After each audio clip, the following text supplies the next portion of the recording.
Trabajé en el extranjero enviando cada centavo a casa, hasta que regresé y descubrí que mi familia hipotecó la casa a mi nombre sin avisarme.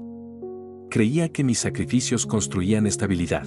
Eso me repetía cada madrugada cuando salía del turno doble en el extranjero con las manos entumecidas y la cuenta bancaria en números rojos por enviar cada centavo a casa, confiando en que mi familia, especialmente mi tío Ernesto, el experto en negocios del barrio, estaba administrando todo con prudencia. Pero el día que regresé sin avisar y abrí el buzón oxidado encontré una carta del banco dirigida a mí hablando de incumplimiento inminente, ejecución hipotecaria y una cifra que me dejó helado porque esa deuda jamás la autoricé. Entré a la casa y el ambiente estaba raro, demasiado silencio para un hogar que supuestamente prosperaba gracias a mis remesas. Mi madre evitó mi mirada y mi tío sonrió con esa calma irritante que siempre me dio mala espina. Sobrino, qué sorpresa, justo estábamos hablando de ti, dijo acomodándose el reloj como si nada. Le puse la carta en la mesa y pregunté directo, ¿por qué hay una hipoteca a mí?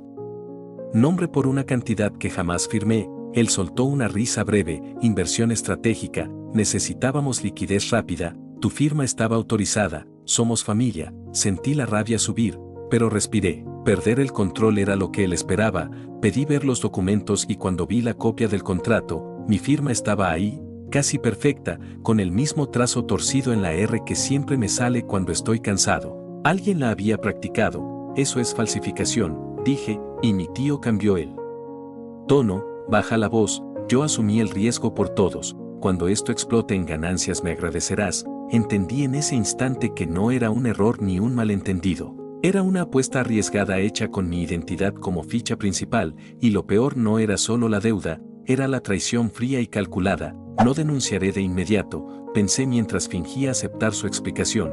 Primero cerraré todas las salidas, porque si voy a caer, no lo haré solo, y si voy a levantarme, será dejando claro quién intentó usarme como garantía humana. Mi madre murmuró, tu tío sabe lo que hace, y esa frase me dolió más que la cifra del banco, porque significaba que todos sabían algo y yo era el último en enterarme. Esa noche revisé cada documento digital, cada transferencia, cada correo antiguo, buscando la grieta por donde habían entrado a mi nombre, y lo que descubrí me hizo entender que esto no era improvisado. Llevaba meses cocinándose mientras yo trabajaba lejos creyendo que todo estaba bajo control. Y cuando escuché a mi tío decir por teléfono si aguanta 2 meses más, el banco no sospechará, supe que el problema era más grande que una simple hipoteca. Lo que aún no sabía era hasta qué punto había puesto en juego algo más que la casa. Dormí poco y mal, pero suficiente para decidir que no iba a confrontar de nuevo a mi tío sin información sólida. Bajé temprano a la cocina y lo encontré revisando su laptop con una taza de café como si fuera el dueño absoluto de todo. Voy al banco hoy, solté con naturalidad. Y vi cómo su mano se tensó apenas un segundo antes de responder, no hace falta, yo manejo eso. Sonreí como si confiara.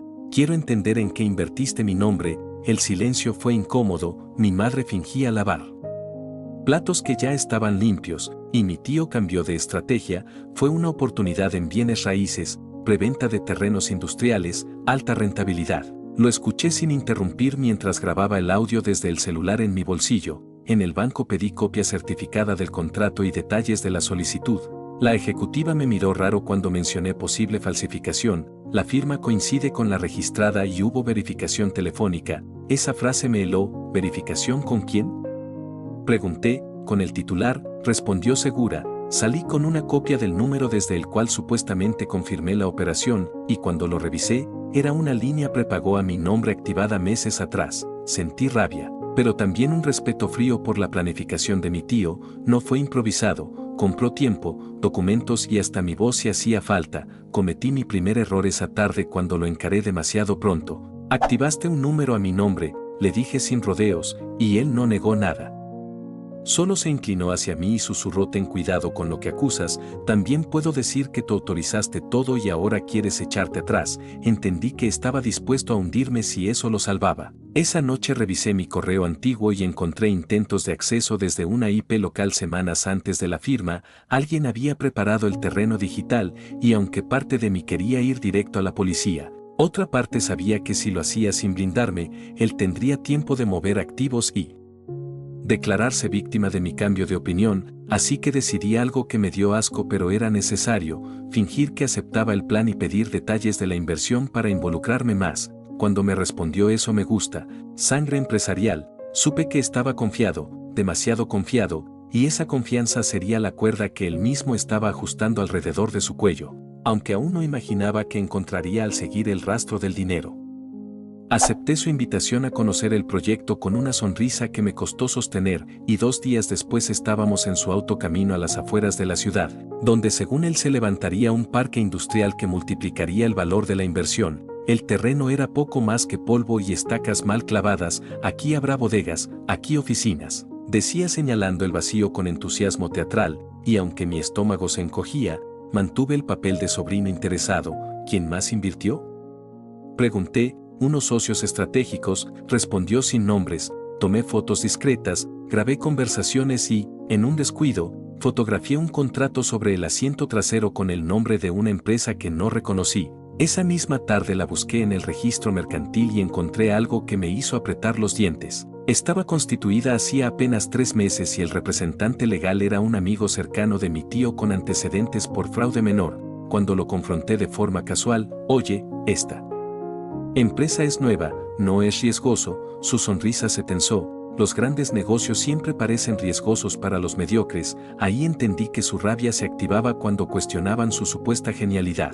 Cometí otro error al insinuar que el banco podría auditar el proyecto. Su mirada cambió por completo. Si haces ruido, todos perdemos, dijo más alto de lo necesario, y por primera vez noté algo más que ambición, miedo. Esa noche revisé las transferencias y descubrí que parte del dinero no fue al terreno sino a cuentas personales vinculadas a apuestas en línea, apuestas deportivas de alto riesgo, fechas que coincidían con partidos importantes, y mi estómago se revolvió al ver que mi casa estaba respaldando su adicción disfrazada de inversión. Solo necesito un par de jugadas más para recuperar, lo escuché discutir por teléfono tras la puerta cerrada, y ahí supe que no estaba ante un empresario imprudente, sino ante alguien desesperado. Me senté en mi habitación con todos los documentos abiertos, evaluando opciones reales, denunciar ya y arriesgar que esconda todo, o seguir el juego un poco más y asegurar pruebas irrefutables que lo dejen sin salida. Elegí lo segundo, aunque eso implicaba convivir con él fingiendo confianza mientras el reloj de la ejecución hipotecaria seguía corriendo,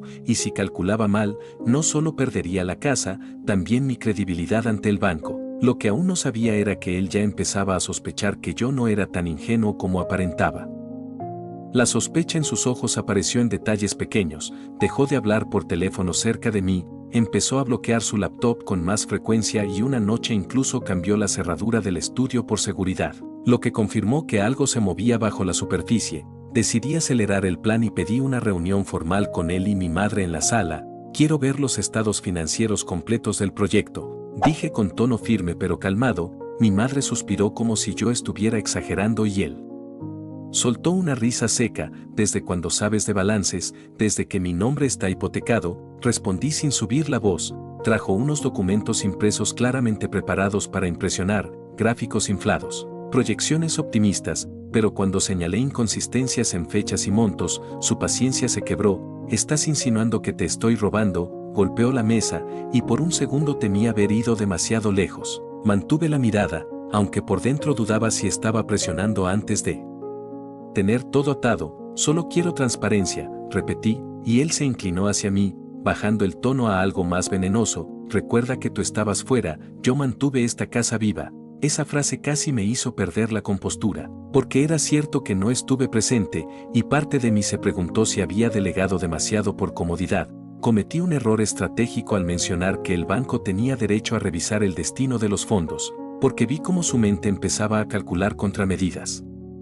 Déjame encargarme de eso, dijo rápido, demasiado rápido. Esa noche revisé el contrato otra vez y encontré una cláusula que me dio una pequeña ventaja. Como titular, podía solicitar una revisión interna por posible suplantación sin activar de inmediato un proceso penal, lo que congelaría ciertos movimientos si se aceptaba. No era una victoria, pero sí una traba en su camino. Mientras tanto, él comenzó a tratarme con una cortesía falsa que me daba más miedo que su enojo. Sobrino, confía en mí, repetía, y cada vez que lo decía, yo escuchaba desesperación disfrazada de orgullo. entendí que el tiempo era el verdadero enemigo, porque si sus apuestas fallaban antes de que yo cerrara las salidas, el banco no tendría paciencia con explicaciones familiares, y algo en su actitud me decía que estaba preparando una jugada final que podía dejarme como el único responsable frente a todos. Activé la revisión interna del banco a la mañana siguiente sin decirle nada, firmé la solicitud por posible suplantación y pedí que cualquier movimiento relevante requiriera verificación presencial conmigo. La ejecutiva me miró con cautela: esto puede tensar la relación con su familia, y respondí sin rodeos: prefiero tensión que embargo. Salí con una mezcla de alivio y miedo porque acababa de mover una ficha que él notaría pronto, y no me equivoqué. Esa misma tarde llegó furioso. ¿Qué hiciste?, lanzó apenas cerró la puerta. Mi madre intentó calmarlo, pero él estaba rojo de rabia. El banco me llamó diciendo que cuestionaste la operación. Fingí sorpresa moderada, solo pedí claridad. Si todo está en orden no debería preocuparte. Esa frase fue gasolina. Empezó a acusarme de desagradecido, de desconfiado, incluso insinuó que yo quería quedarme con todo y dejarlo fuera. Por un momento dudé, porque su narrativa sonaba convincente, y si lograba pintar la historia como un malentendido familiar, yo quedaría como el paranoico que saboteó una oportunidad. Pero entonces cometió un error. Necesito que firmes un poder para agilizar unos trámites mientras se resuelve la revisión, dijo intentando sonar práctico. Ahí entendí que estaba contra el reloj, que algo más grande se estaba cayendo y necesitaba mi firma otra vez. Lo revisaré con un abogado, respondí, y su expresión cambió a una mezcla de desprecio y amenaza contenida. No metas extraños en esto. Esa noche casi cedo, casi pensé que exageraba y que estaba rompiendo a mi familia por sospechas, pero revisé los movimientos recientes y vi transferencias urgentes hacia cuentas que ya había identificado como vinculadas a apuestas, montos redondeados, desesperados, como quien intenta recuperar pérdidas a última hora. Mi error fue subestimarlo emocionalmente, porque al confrontarlo por mensaje sobre esas transferencias, me respondió con algo inesperado: una foto de la escritura de la casa y el mensaje: recuerda quién vive aquí. Y aunque no era una amenaza directa, el tono lo decía todo. Su enojo ya no era solo defensivo, era agresivo, y comprendí que estaba dispuesto a arrastrarnos a todos antes que admitir que perdió. Pero también entendí algo clave: alguien desesperado comete errores más grandes cuando siente que el control se le escapa, y yo acababa de empezar a quitárselo. Lo que no anticipé fue la llamada que recibiría esa misma noche desde un número desconocido que cambiaría por completo el tablero. El número desconocido llamó a las 11:47 de la noche. Contesté esperando publicidad o algún cobrador, pero la voz al otro lado fue directa: sé que la hipoteca no la firmaste tú.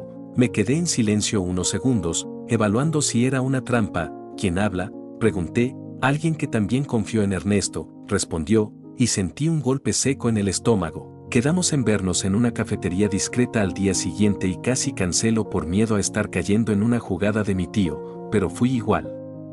Era un hombre de unos 40 años, ojeras profundas y manos inquietas. Puso sobre la mesa copias de transferencias, contratos y capturas de apuestas en línea. Me prometió duplicar mi inversión en 6 meses. Usó mi nombre para solicitar un crédito comercial. Ahora estoy ahogado. Su voz no tenía rabia, tenía resignación. Comparé fechas y montos con mis documentos y todo encajaba como piezas de un mismo fraude escalonado. Mi tío no solo apostaba con mi casa, estaba reciclando identidades y créditos para tapar pérdidas anteriores. Cometí un error al preguntarle si ya había denunciado, porque se puso tenso. Si lo hago, pierdo lo poco que me queda, y él dice que mostrará mensajes donde parezca que yo acepté todo. Ahí entendí la estrategia de Ernesto: manipular, presionar y luego insinuar complicidad. Le propuse algo arriesgado: si coordinamos versiones y presentamos pruebas juntos, el banco no podrá ignorarlo. Dudó, y con razón. Yo era familia del hombre que lo hundió.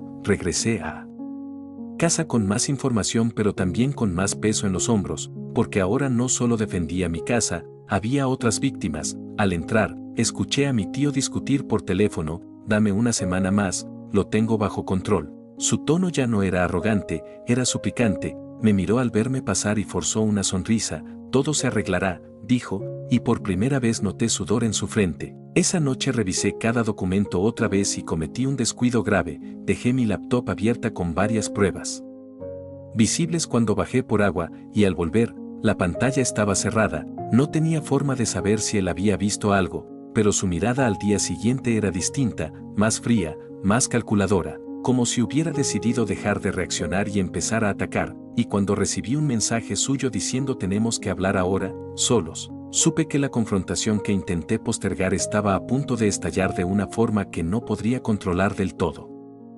Me citó en el estudio con la puerta cerrada y la persiana a medio bajar, un escenario casi teatral que me hizo pensar que había estado ensayando ese momento. ¿Fuiste a hablar con alguien?, preguntó sin rodeos, y aunque mi impulso fue negarlo, opté por algo intermedio. Estoy intentando entender en qué me metiste. Su mandíbula se tensó. Te metí en una oportunidad, no en un problema. Caminaba de un lado a otro como un animal acorralado, y entonces soltó lo que claramente había descubierto. Dejaste tu computadora abierta, vi las capturas, las transferencias. ¿Crees que soy idiota? Ahí entendí que mi descuido nos había adelantado varios movimientos. Intenté mantener la calma. Si todo es legítimo, no deberías preocuparte por lo que vea. Pero esa frase solo encendió más su enojo. Golpeó el escritorio y por primera vez perdió el control del todo. No entiendes cómo funciona esto. Si el banco investiga a fondo, no solo yo caigo, tú también por haber aceptado los términos meses atrás. Su estrategia era clara: sembrar miedo, hacerme creer que ya estaba implicado sin salida. Por un segundo dudé. Repasé mentalmente cada correo, cada mensaje donde quizás había respondido con un simple ok que pudiera interpretarse como consentimiento, y sentí un vacío incómodo. ¿Qué quieres?, pregunté directo, y él respondió sin titubear: que firmes el poder, que me des 3 semanas y arreglaré todo. 3 semanas en su mundo significaban más apuestas desesperadas. Respiré hondo y cometí un error pequeño pero humano. Le dije que había hablado con el banco sobre posible suplantación, no como amenaza, sino como hecho, y su expresión cambió de rabia a algo más oscuro, más frío. Entonces ya elegiste bando, murmuró. Se acercó demasiado, invadiendo mi espacio. Si esto se hace público, tu madre no lo soportará. Piensa en ella antes de jugar al héroe. Ese golpe emocional fue bajo y efectivo, porque por un instante me vi como el responsable del colapso familiar. Salí del estudio con las manos temblando, consciente de que la situación ya no era solo financiera, era psicológica, y que él estaba dispuesto a convertir cada vínculo afectivo en arma. Lo que no sabía era que su siguiente movimiento no sería contra el banco, sino directamente contra mí, buscando aislarme antes de que pudiera coordinarme con las otras víctimas. Al día siguiente descubrí cuál era su nueva jugada. Mi madre me llamó al trabajo con la voz quebrada. ¿Por qué quieres denunciar a tu tío? Él dice que aceptaste todo y ahora lo estás traicionando. Sentí un golpe seco en el pecho. Ernesto se me había adelantado sembrando su versión primero. Cuando regresé a casa, el ambiente estaba cargado. Mi madre evitaba mirarme y él estaba sentado en la sala con expresión de víctima cansada. No entiendo por qué haces esto, dijo en tono bajo, casi teatral. Solo intenté multiplicar lo que enviaste. Entendí que su estrategia era aislarme emocionalmente para que dudara y cediera, y por un momento funcionó, porque explicar tecnicismos financieros frente a lágrimas familiares me hacía parecer frío. Cometí un error impulsivo al decir si no denuncio ahora es porque aún te estoy dando una oportunidad. Y esa frase me pintó como el juez soberbio que decide el destino de todos. Él aprovechó, ¿ves? Ya decidió destruirnos, dijo mirando a mi madre. Respiré y cambié el enfoque. Mamá, ¿sabías que hay apuestas con el dinero de la hipoteca? El silencio fue brutal. Él respondió rápido, mentira. Pero saqué el celular y mostré capturas, fechas, montos. Mi madre palideció. Ernesto, murmuró, y por primera vez vi una grieta en su fachada frente a ella. Aún así, él no retrocedió. Es temporal. Estaba recuperando pérdidas. Todo inversionista asume riesgos. Su voz tenía rabia contenida, más hacia mí que hacia la situación. Esa noche recibí mensajes anónimos insinuando que si seguía investigando, podrían revisar mis impuestos del extranjero, claramente un intento de intimidación. Entendí que estaba tratando de asustarme con cualquier flanco posible. En vez de responder, llamé al otro afectado y le propuse reunirnos con un abogado especializado en fraude bancario. Esta vez no como amenaza sino como paso concreto. Dudé antes de confirmar la cita, porque una vez que cruzara esa puerta, ya no habría vuelta atrás familiarmente hablando. Mientras tanto, en casa el silencio se volvió hostil. Ernesto apenas me dirigía la palabra, pero lo escuché decir por teléfono algo que me confirmó que el tiempo se agotaba. Si él habla, hablo yo también. Esa frase no era solo advertencia, era declaración de guerra. Y sabía que el próximo movimiento tendría que ser quirúrgico, porque cualquier error podría dejarme como el único villano de la historia ante todos. La reunión con el abogado fue menos dramática de lo que imaginaba y mucho más brutal en términos prácticos. Puso los documentos en orden, escuchó los audios que grabé y fue directo: esto es fraude, suplantación y posible lavado para cubrir apuestas. Si actúan coordinados, tienen ventaja. El otro afectado me miró buscando seguridad que yo tampoco sentía del todo. El abogado sugirió algo estratégico: presentar primero una notificación formal al banco adjuntando indicios de falsificación y uso indebido de identidad, lo suficiente para congelar operaciones, y luego preparar la denuncia penal en conjunto para evitar que Ernesto alegara conflicto familiar aislado. Dudé, porque esa notificación activaría alarmas inmediatas y él lo sabría. Cometí un error al subestimar su capacidad de reacción rápida, porque esa misma tarde, antes de que el banco confirmara la recepción oficial, él ya estaba golpeando la puerta de mi habitación. Te reuniste con un abogado, supe que alguien del banco le había avisado informalmente o que estaba monitoreando movimientos. Sí, respondí esta vez sin rodeos, y su risa fue amarga. Perfecto, entonces juguemos en serio. Me lanzó sobre la cama un sobre con copias de correos donde meses atrás yo decía cosas como confío en tu criterio y haz lo que creas mejor, frases sacadas de contexto que ahora parecían autorizaciones amplias. Sentí un nudo en el estómago, porque aunque sabía que no equivalían a firmar una hipoteca, ante ojos externos podían sembrar duda. Puedo hacer que esto se vea como un acuerdo familiar mal gestionado, dijo con frialdad, y tú quedarás como el que se arrepintió cuando el mercado bajó. Por un instante imaginé perder no solo la casa sino también mi reputación profesional, quedar marcado como alguien que incumple compromisos. Respiré hondo y respondí algo que no tenía ensayado: hazlo, pero yo no voy solo. Hay más personas con historias idénticas. Esa fue la primera vez que su expresión mostró auténtica alarma. Un parpadeo más lento, un silencio más largo. Entendió que su narrativa de malentendido familiar se desmoronaba si aparecía un patrón. Salió del cuarto sin decir nada, y minutos después escuché cómo rompía algo en el estudio. Sabía que estaba furioso, pero la furia descontrolada también expone errores, y si presionaba un poco más, quizá cometería el fallo que necesitaba para cerrar definitivamente todas sus salidas. La confirmación del banco llegó al mediodía. Hemos iniciado revisión formal y congelado movimientos asociados al crédito hasta nueva verificación presencial. Leí el correo 2 veces antes de respirar, porque eso significaba que Ernesto ya no podía mover el dinero restante con facilidad. No tardó en aparecer en la cocina, esta vez sin gritos, demasiado calmado, lo cual me inquietó más. Hablemos como adultos, dijo sirviéndose agua. Retira la acusación y renegociamos la deuda entre nosotros. Nadie más tiene que enterarse. Lo miré fijo. ¿Renegociar qué? ¿Las apuestas o la hipoteca falsificada? Su mandíbula se tensó, pero no explotó. Cambió de táctica. Si sigues adelante, el banco investigará todo tu historial financiero, transferencias internacionales, impuestos. ¿Estás seguro de que todo está perfecto? Era un farol, pero uno inteligente, porque sabía que el miedo a auditorías asusta incluso a quien no ha hecho nada ilegal. Por un segundo dudé. Repasé mentalmente cada trámite del extranjero, cada declaración, buscando posibles errores administrativos que pudieran complicarme. Ese instante de vacilación fue real, humano, y él lo notó. ¿Lo ves? Nadie es impecable, murmuró. Cometí un error al responder con sarcasmo. Al menos yo no apuesto la casa, y su calma se quebró otra vez. Golpeó la mesa y señaló hacia el pasillo. Todo esto lo hice para que no volvieras a un hogar estancado. Tú solo sabes trabajar, no sabes multiplicar. Esa mezcla de superioridad y victimismo me dejó claro algo. Seguía creyéndose el más inteligente de la sala. Saqué entonces mi última carta parcial. Ya no es solo mi palabra, hay más personas dispuestas a declarar. Su rostro perdió color apenas un segundo antes de recomponerse. Entonces todos caerán conmigo, respondió en voz baja. Esa frase no era bravuconada, era confesión de que se sentía acorralado. Horas después recibí un mensaje del otro afectado. Estoy listo para firmar la denuncia. Leí esas palabras sabiendo que al hacerlo cruzábamos una línea definitiva, y aunque me temblaron las manos antes de responder, escribí adelante. Lo que ninguno de los dos anticipó fue que Ernesto intentaría una jugada desesperada esa misma noche. Algo que no involucraba documentos ni bancos, sino manipular directamente la narrativa pública antes de que nosotros pudiéramos hacerlo.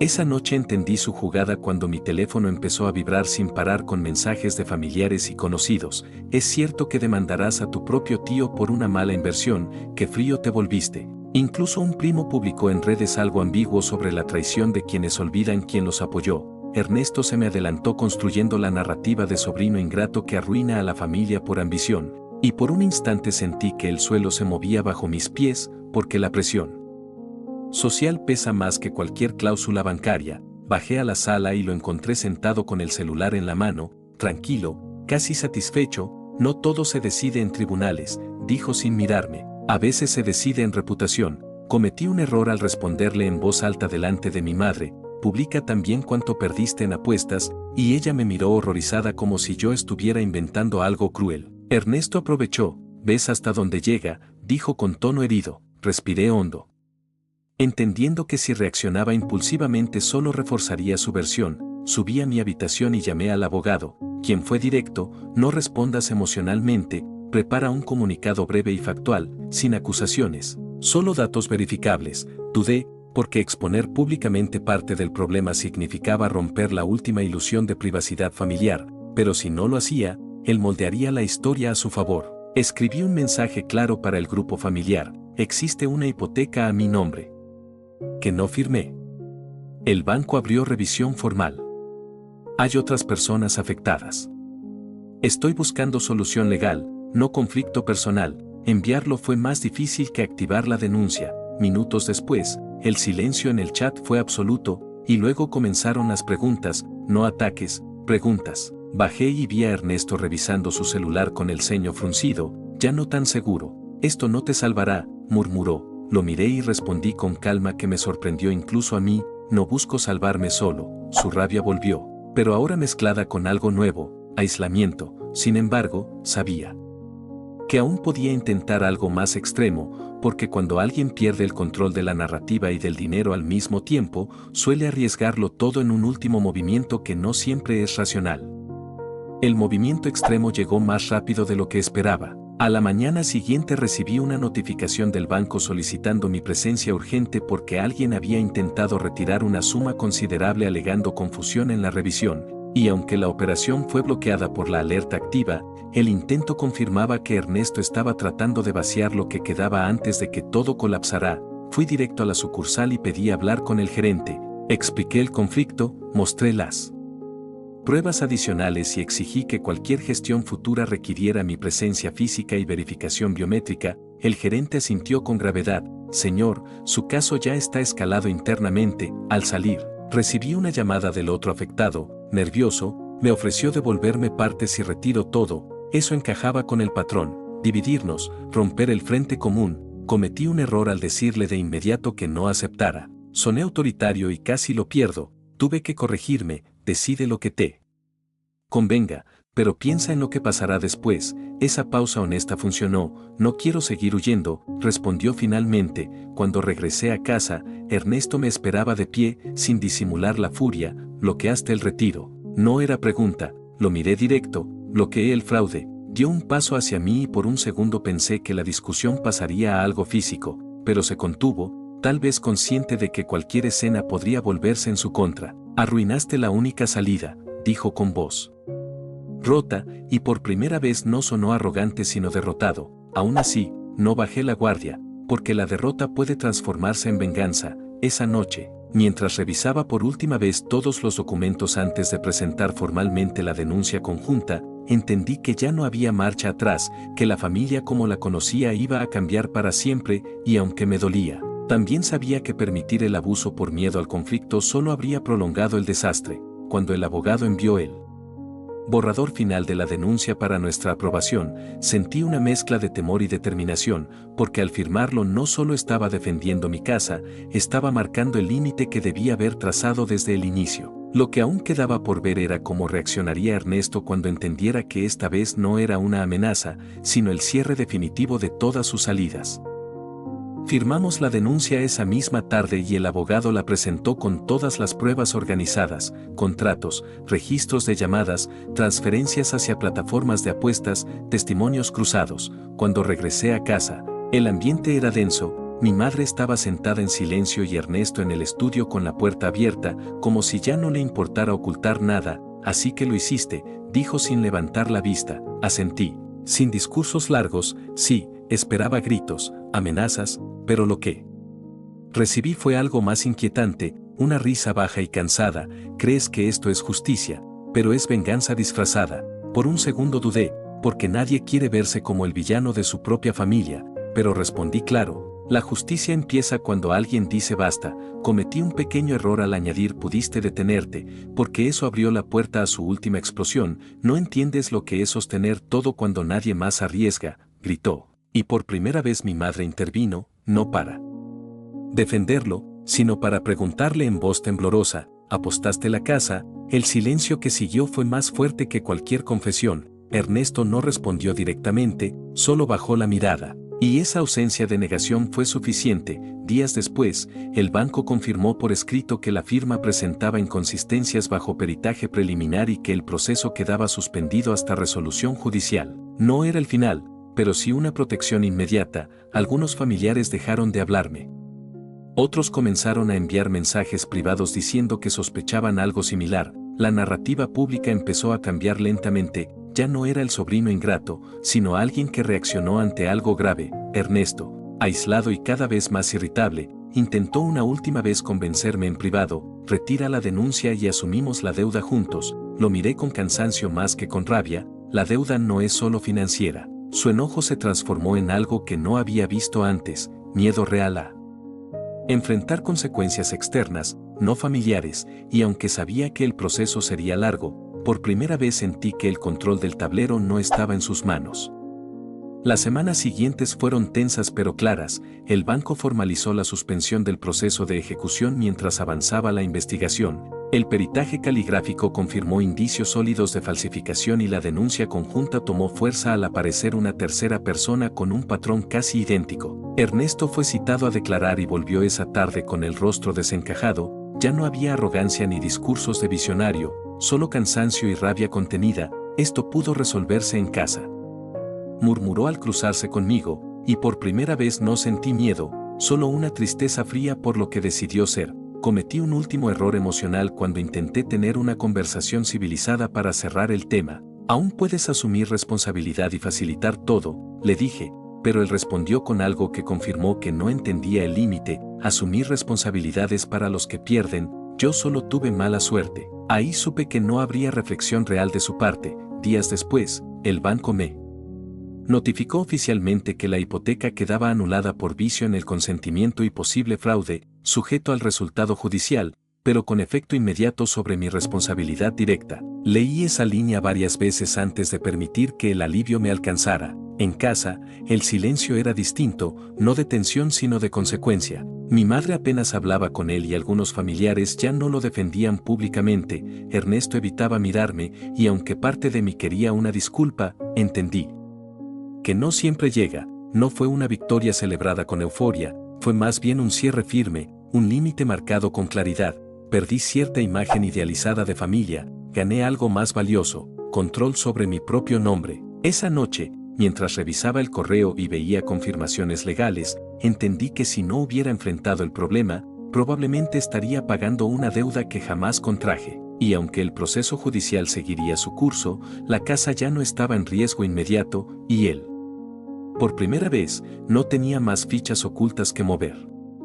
Actualización. Han pasado algunos meses desde que todo estalló y la situación terminó de acomodarse de una forma menos explosiva y más definitiva. El proceso judicial sigue su curso, pero con pruebas acumuladas y testimonios consistentes, Ernesto enfrentó cargos formales y aceptó un acuerdo que implica restitución parcial y restricciones financieras severas. No hubo escena dramática de redención, solo papeles firmados y miradas evitadas en los pasillos del tribunal. Mi madre y yo tuvimos conversaciones difíciles, incómodas, donde entendimos que la confianza ciega también es una forma de riesgo, y aunque nuestra relación pasó por tensión, salió más honesta. Algunos familiares aún creen que se pudo manejar distinto, pero ya no me afecta igual, porque aprendí que el silencio por miedo al conflicto es el terreno perfecto para el abuso. Cometí errores en el camino. Confrontar demasiado pronto, dejar pruebas expuestas, responder con sarcasmo en momentos clave, pero también aprendí A corregir, a pedir asesoría y a no pelear solo, la casa sigue en pie, libre de esa hipoteca, y mi nombre ya no está atado a apuestas que jamás hice. Ernesto, según supe, intenta reconstruir su vida con trabajos menores y supervisión financiera, y aunque no siento satisfacción al verlo caer, tampoco siento culpa por haber puesto el límite. Si algo me dejó esta experiencia es una regla simple: la confianza no sustituye contratos claros ni supervisión. Cuando alguien usa la palabra familia para presionar decisiones financieras opacas, es señal de alerta, no de lealtad. Cerré todas las salidas no por venganza, sino porque entendí que permitir una injusticia por comodidad solo la fortalece. Hoy duermo mejor, no porque todo sea perfecto, sino porque sé que cuando intentaron usar mi nombre como ficha de casino, decidí no quedarme sentado viendo la partida, y si algo volvería a hacer igual, es esto: elegir el conflicto incómodo antes que la ruina silenciosa.